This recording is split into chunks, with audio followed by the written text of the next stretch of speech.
നമുക്കിത് നല്ല അടിപൊളി ഒരു കടലക്കറി ആയാലോ. അതിനായിട്ട് ഞാനിവിടെ ഓവർനൈറ്റ് സോക്ക് ചെയ്ത കടല കുക്കറിൽ കഴുകി വൃത്തിയാക്കി എടുത്തിട്ടുണ്ട്.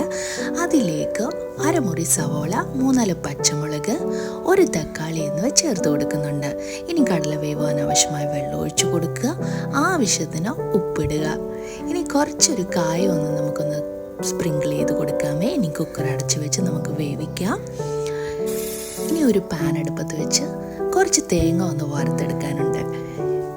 തേങ്ങ ഒന്ന് ഏകദേശം റോസ്റ്റായി വരുമ്പോൾ നമുക്കൊരു 1/2 ടീസ്പൂൺ പെരിഞ്ചീരകം ഇട്ട് കൊടുക്കാം.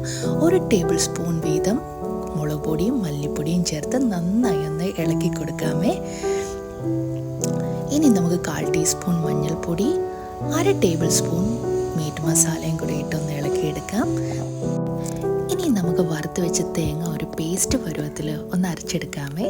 ഇനി ഞാനൊരു പാൻ വെച്ച് കൊടുത്ത് പാൻ ഒന്ന് ചൂടാകുമ്പോൾ അതിലേക്ക് എണ്ണ ഒഴിച്ച് കടുകിട്ട് കൊടുത്ത് താളിക്കാൻ ആവശ്യമായ ചേരുവകളും ചേർത്ത് നന്നായി ഒന്ന് ഇളക്കിയെടുക്കുന്നുണ്ട്. കടല നന്നായി വെന്തിട്ടുണ്ട്.